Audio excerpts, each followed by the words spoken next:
Welcome to Module 1 of the Community Engagement Alliance. Today, we're laying the foundation, your core framework for building trust based enrollment. This session is designed to help you shift from transactional tactics to relationship driven impact. Today, you'll learn why community trust matters, the three pillars of trust: creating an outreach plan, common mistakes we make, and plug and play templates that you get to download after. Now, why does community trust matters? Let's start with the truth. Flyers, ads, there really aren't enough communities, especially those who are historically underrepresented in research, don't respond well to those transactions. They respond to relationships. And to build relationship, there has to be a level of trust. We must show up differently. We must show up before we recruit, speak with cultural care, and prove that research is here to serve. Now, what are those three pillars that we can use to really build trust? So, those we've identified that support lasting trust in clinical research are: one, clarity. So, you knowing who you're serving, who you are, and why. So, think clarity. Your messaging must make sense to your audience, right? Knowing who you're serving, why, and how. Number two, consistency. Consistency. You can't show up once and expect results. Engagement is a process, right? It's not just pop up, then leave. Finally, the third pillar is cultural relevance. Your outreach must reflect the community. It must reflect their values, their languages, the lived experience. So, if you've never been in the community or just walked down the street or local in your community, you're going to be struggling to find cultural relevance. So, one tip here is to show up in your community. Then, so, which is the reasoning right here. So, how do we create an outreach plan, right? So, the key here is to move from this scattershot outreach, right? One day you reach out, the next day you're not there, this month you're there, the next month you're not there. So let's go to a strategic engagement. You need a plan. And that starts, right, by identifying your who, the populations you're trying to reach, your why, and what you offer beyond the trial, and how your specific ways you'll show up, right? So visibility is key, right? Visibility before recruitment is key.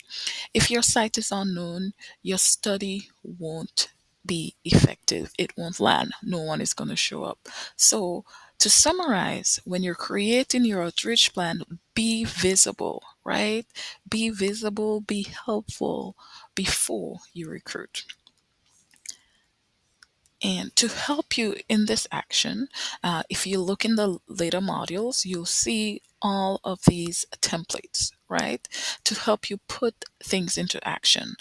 Three key tools: an outreach plan template you can customize for your team, for your neighborhood, messaging scripts that you can use so you don't have to struggle with the guesswork about community conversations, and then a trust checklist.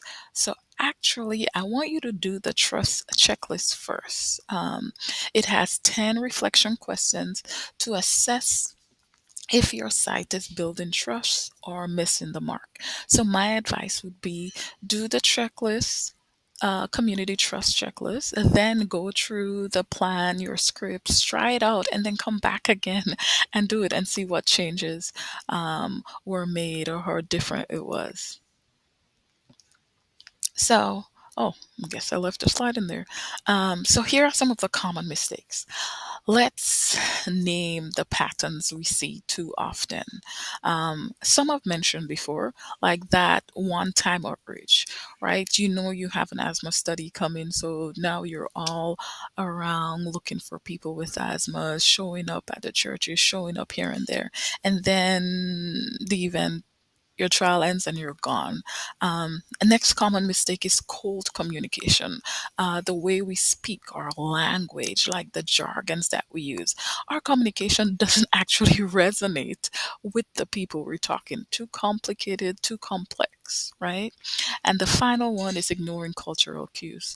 A lot of what community rooted enrollment deals with is looking at the people that you're serving, knowing who you serve.